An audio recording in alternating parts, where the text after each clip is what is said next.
Muy buenos días, buenos y santos días nos dé el Señor y bendiciones especiales para este domingo, Día del Señor. En este domingo que ya contamos a 13 de febrero, año 2022, y para el tiempo de la liturgia correspondiente al sexto domingo del tiempo ordinario, la lectura que se van haciendo de manera ordinaria durante este año. En este domingo nos encontramos con el querido profeta Jeremías, una vez más, en el capítulo 17, los versículos 5 al 8. Nos dice el profeta: Así dice el Señor, maldito quien confía en el hombre y en la carne busca su fuerza, apartando su corazón del Señor. Será como un cardo en la estepa, no verá llegar el bien. Habitará la aridez del desierto, tierra salobre e inhóspita. Bendito quien confía en el Señor y pone en el Señor su confianza. Será un árbol plantado junto al agua, que junto a la corriente echa raíces. Cuando llegue el estío no lo sentirá, su hoja estará verde. En año de sequía no se inquieta, no deja de dar fruto. Palabra de Dios. Y replicamos con el Salmo 1, de esta manera: Dichoso el hombre que ha puesto su confianza en el Señor. Dichoso el hombre que no sigue el consejo de los impíos, ni entra por la senda de los pecadores, ni se sienta en la reunión de los cínicos, sino que su gozo es la ley del Señor, y medita su ley día y noche. Dichoso el hombre que ha puesto su confianza en el Señor. Será como un árbol plantado al borde de la acequia, da fruto en su sazón, y no se marchitan sus hojas, y cuanto emprende tiene buen fin. Dichoso el hombre que ha puesto su confianza en el Señor. No así los impíos, no así. Serán paja que arrebata el viento, porque el Señor protege el camino de los justos, pero el camino de los impíos acaba mal. Dichoso el hombre que ha puesto su confianza en el Señor.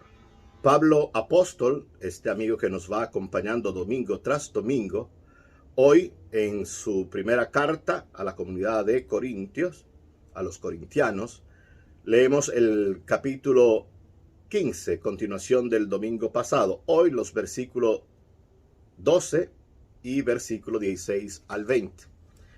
Dice el amigo Pablo y apóstol: Hermanos, si anunciamos que Cristo resucitó de entre los muertos, ¿cómo es que dice alguno de ustedes que los muertos no resucitan?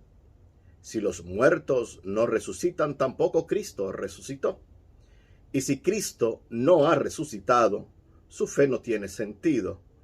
Siguen con sus pecados. Y los que murieron con Cristo se han perdido. Si nuestra esperanza en Cristo acaba con esta vida, somos los hombres más desgraciados. Pero no. Cristo resucitó de entre los muertos, el primero de todos. Palabra de Dios. Proclamamos el Evangelio de Lucas en este domingo. Hoy el capítulo 6, los versículos 17 y del 20 al 26. Nos dice la palabra: En aquel tiempo bajó Jesús del monte con los 12 y se paró en un llano, con un grupo grande de discípulos y de pueblo procedente de toda Judea, de Jerusalén y de la costa de Tiro y de Sidón. Él, levantando los ojos hacia sus discípulos, les dijo: Dichosos los pobres, porque suyo es el reino de Dios. Dichosos los que ahora tienen hambre, porque quedarán saciados. Dichosos los que ahora lloran, porque reirán. Dichosos ustedes cuando les odien los hombres, y les excluyan, y les insulten, y proscriban su nombre como infame, por causa del Hijo del Hombre. Alégrense ese día y salten de gozo, porque su recompensa será grande en el cielo. Eso es lo que hacían sus padres con los profetas. Pero ay de ustedes los ricos, porque ya tienen su consuelo. Ay de ustedes los que ahora están saciados, porque tendrán hambre. Ay de los que ahora ríen, porque harán duelo y llorarán.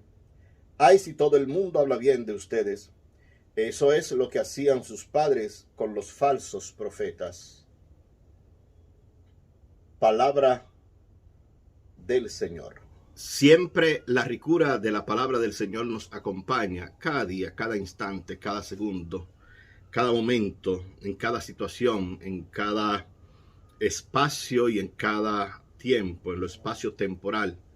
Si queremos dejarnos acompañar de la palabra, como el Salmo 1 que hemos escuchado hoy, que quien escucha, quien está desde la palabra, dirá, será como un árbol plantado al borde de la acequia, el árbol plantado al borde del canalito de agua, del arroyito. Nunca le va a faltar agua y va a estar dando fruto a su sazón. Siempre habrá fruto abundante. No así los impíos, no así. Hoy los textos desde el profeta Jeremías, en ese capítulo 17 que hemos escuchado, nos dice y nos pide, nos sugiere, nos interpela, nos llama, ¿dónde ponemos nuestra confianza? Y el texto empieza diciendo de manera fuerte, maldito quien confía en el hombre. No lo tomemos a la literalidad, en el sentido que a veces, y lo hemos repetido mucho, o he escuchado que se repite mucho por aquí, incluso en el ámbito propio cristiano y dentro del ámbito católico, que no se debe confiar en el ser humano, en el hombre, en la mujer. No es a ello lo que se refiere el profeta Jeremías. Por eso es importante contextualizar en qué situación se encontraba el pueblo cuando el profeta en nombre del Señor grita de esta manera. Y el profeta Jeremías simplemente lo que está diciendo, en la situación que Babilonia, con el poder que impera, que aplasta, que destruye, que arrasa, que rompe, que corta, que desangra, que expolia, no es el momento para que los reyes de Israel, quienes rigen el pueblo de Israel, estén haciendo alianza con otros, porque serían alianzas que no sirven para nada. No hay que confiar en los hombres, no hay que confiar en los reyes, la confianza tiene que estar en Dios. Y ahora no es el tiempo de la confrontación, no es el tiempo del choque, del pleito, que se ha de echar. Ya Jesús en otro momento dirá que, con una parabolita sencilla, que si viene a atacar, pensamos atacar a alguien que viene con 20,000 soldados, cuando nosotros solamente tenemos 10,000, hay que sentarse a calcular. O el que empieza a construir una casa, antes de empezar con la zapata, hace los cálculos del tiempo que le llevará y si económicamente podría terminarla. Pues esto es lo que está diciendo el profeta Jeremías también a los que rigen el pueblo. No es tiempo de ponernos a favor o en contra de uno u otro imperio, de uno que está aplastando y de uno que está por surgir. Porque a final de cuentas, quienes estamos padeciendo somos nosotros, los más pobres. Así que, maldito el hombre si ponemos la confianza en esto y no en el Señor. Y después, como contraposición, va a decir, bendito quien confía en el Señor y pone en él su confianza. Ahí viene lo que después vamos a repetir con el Salmo, será un árbol plantado junto al agua. Que nuestra confianza sea en el Señor. Esto no es en detrimento, en menoscabo, en sentido peyorativo de nuestra relacionalidad con los seres humanos. Pero ahora la confianza es primigenia y vital a nuestro Dios.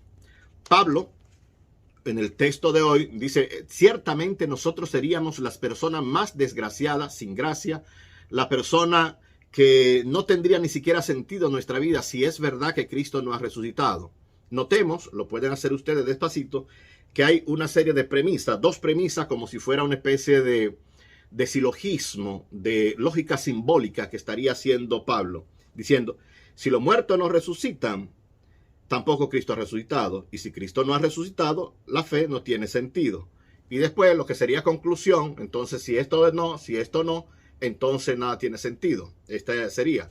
Pero Pablo va a poner una segunda conclusión que es categórica, un imperativo categórico. Pero no, Cristo resucitó de entre los muertos, el primero de todos.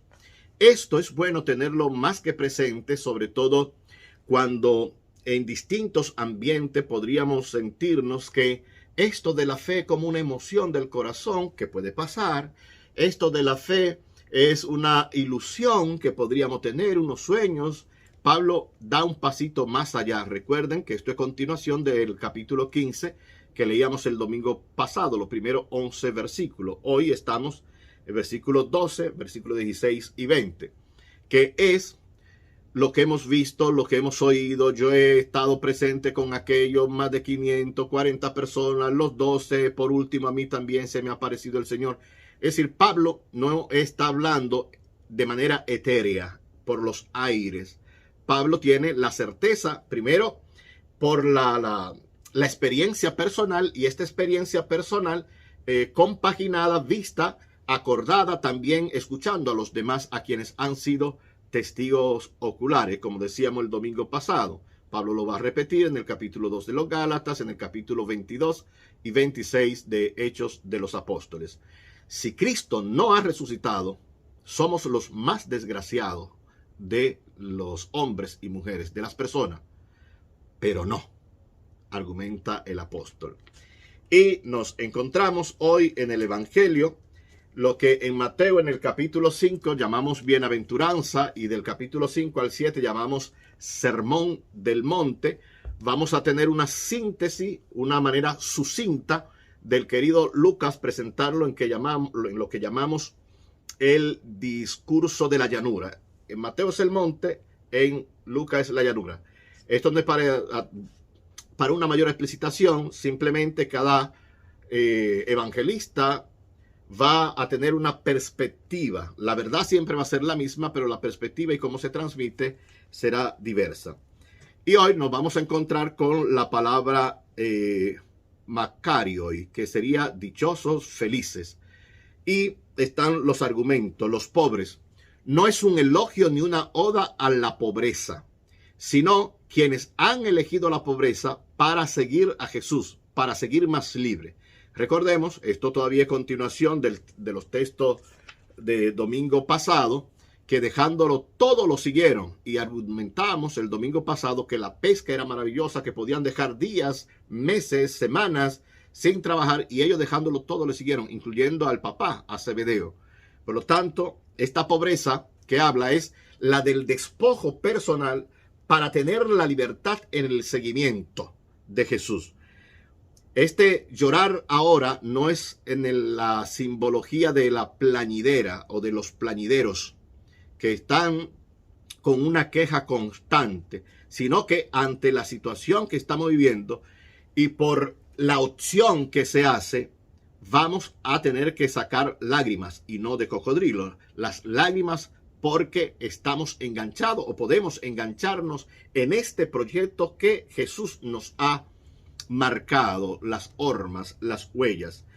En el querido Lucas, que presenta 4 bienaventuranzas, los famosos Makarioi, dichosos, felices, bienaventurados, va a poner como contraposición 4 ayes o ay, es un grito. Era la manera que tenían los judíos antiguos de gritar, hoy, hoy, hoy, decían. En griego aparecen estos ayes como huay, huay, ¿verdad? Y no es en referencia a la persona, en este caso, por ejemplo, hay de ustedes los ricos porque ya tienen su consuelo. Este ay es, yo lloro por ustedes porque han tenido la oportunidad del despojo o de lo que tienen que sea en servicio para los demás, pero no han querido. Yo siento lástima de ustedes.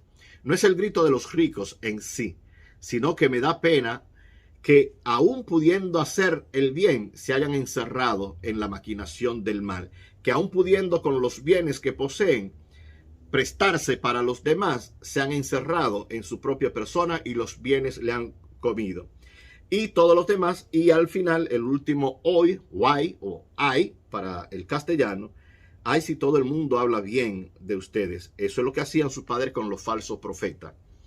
Y nos recordaba el San Romero de América, tenía una expresión que decía, la manera de comprobar si nuestro cristianismo es auténtico es, en la lógica, si somos vilipendiados, perseguidos, personas rechazadas del status quo, del establishment actual. Que entremos en esta dinámica bienaventurada. Que el Señor tenga piedad y nos bendiga. Ilumine siempre su rostro sobre nosotros y nos conceda su bendición y su paz. Amén.